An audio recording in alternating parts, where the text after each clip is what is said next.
Welcome back to Diary of a Christian Entrepreneur. My name is Shireen, and today, how to grow your belief and live boldly. Let's let's talk about that. So, you ever feel like you were born to do something? Write a book, be a chef, be an astronaut, start a podcast. I don't care what it is, whatever it is that you feel like you were born to do, or God has spoken to you, and you feel like He is telling you to do something, and then all of these obstacles come into play. All of these things happen that stop you. You feel like it stops you from doing that thing, so you completely stop, right? I just want to get inside of our heads at this moment and say that please, please, please, please, please do not associate obstacles with you are not meant to do something, because that is 100% false.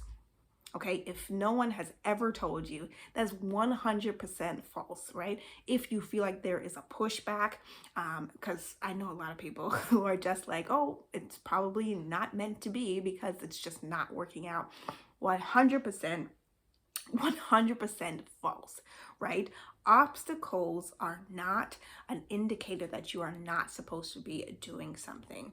Please, please don't think that. God is definitely He does use obstacles, right, to make us stronger, right? He uses obstacles to make our belief be stronger, right? He uses our obstacles to push us, right? To grow us, right? To help us to grow, right? Obstacles are used for that purpose. If you are trying to run a marathon, right? You don't try to run a marathon, you start working out, you start going to the gym, and automatically, yes, I am ready to run a marathon the very next day. Absolutely not, right? You need to start working out. Maybe you do some stuff on the treadmill and you're like, oh, this is not good, right? There's a little bit of pushback, right? I can't even move forward at all, like 20 minutes on here and I'm done, right? There may be pushback, but does that mean that you are not supposed to run that marathon?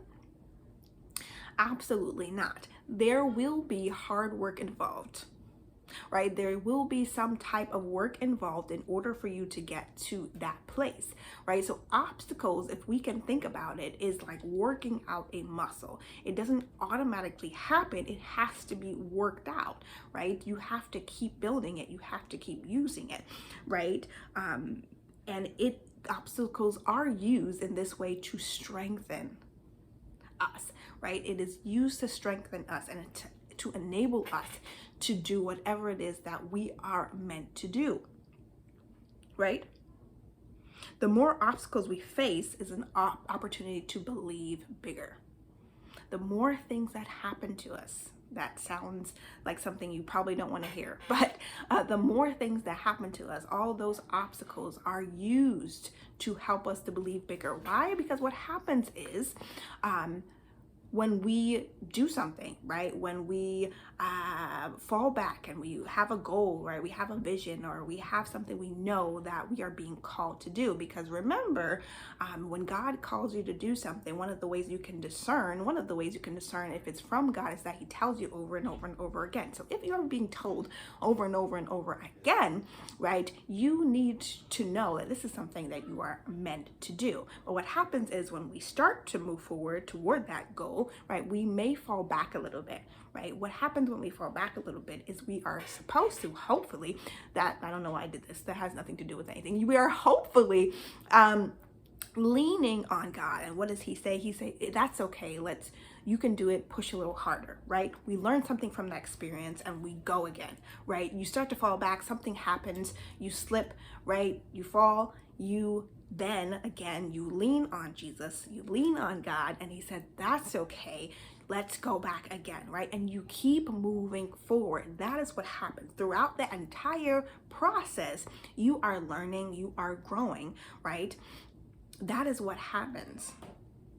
So do not assume that an obstacle automatically means this is not for me, because this is a way for you to strengthen those belief muscles. Because every time you fall back, every time you hit a wall, every time something happens, right, you lean on Jesus and your belief gets even stronger every single time, right? So when you finally hit that goal, you understand who got you to this place, right? When you finally hit that you were after, you recognized, man, I needed to be worked out. If I did not fall back, if I didn't falter, if I did not experience the things that I experienced, I never would have learned X, Y, and Z. I never would have been stronger, and my belief never would have been bigger, right? All of those things, just because the obstacles were in front of you, right? Just because those obstacles were there, right? So I encourage obstacles. That's a way to believe bigger, is to encourage obstacles. And that may sound crazy, right? I'm supposed to encourage the hard times. I'm supposed to encourage those negative things that may happen, right? Encourage those obstacles, yes.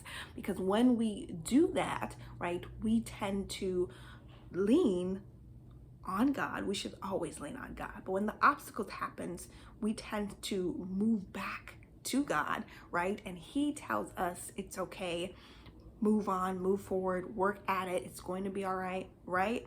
And we get that strength from Him, which then makes our belief bigger, right? So that's where you want to be. So obstacles, I encourage obstacles because they are a good thing. Obstacles really make your belief so much stronger. So encourage those obstacles, right? I encourage those things to happen because that makes your belief so much bigger, right? And number 2, how we live boldly is letting go of perfection. Letting go of perfection. Perfection kills progress, and it also kills personality. That's what I believe. Perfection kills progress and it also kills personality. So progress, as though if you are a perfectionist and you need something to be perfect, there's a good chance that you're not going to do it at all, or you're just going to stop because it's not the ideal situation. It's not perfect to you, so you just completely stop. I have worked with tons of women building a business that will not start at all just because they're afraid of it not being perfect, right? The truth is, things are going to get messy, but messy is good. Obstacles are good because they always lead to progress all the time, right? It makes your belief bigger, right? And it helps you to live boldly, right? Because perfection is the killer, right, of you not living boldly. Perfection is what you want to avoid, because when you have perfection, there is no progress, right? And it also kills personality, because perfectionism, if you are trying to be perfect, if you're trying to be perfect, you tend to limit yourself, right? You tend to not say anything at all because you're not going to say the right things, right? You tend to limit your personality. You tend to limit things that you say and the tone that you say it in and how you are, just because you want to be perfect in someone else's eyes and other people's eyes, right? And you build up all of this perfect image, right? Because you don't want to be seen a certain way.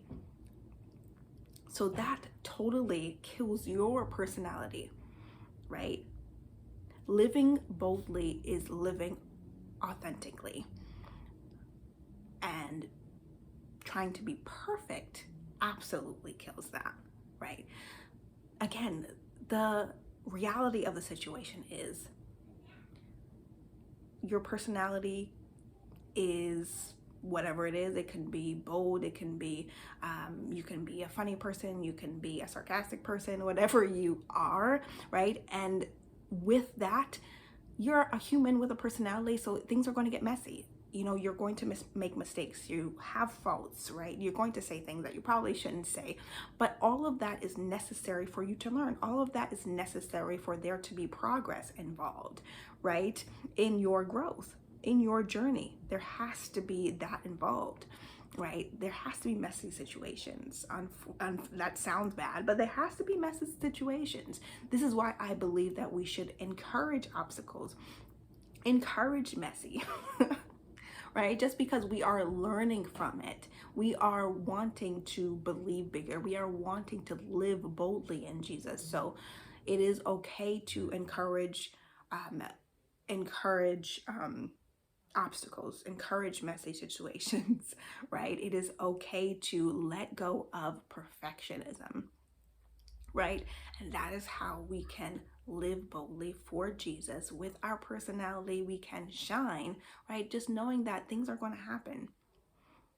It is up to us to take responsibility. Of course, we would apologize if we need to apologize. We will learn where we need to learn, but then we would move on and get done what we need to get done, right? And we will live the way we are supposed to live. And we will have this big belief, right? We would have this big belief. Always on the other side of obstacles is your big blessing, right? And that is how I believe we grow our beliefs and we live boldly.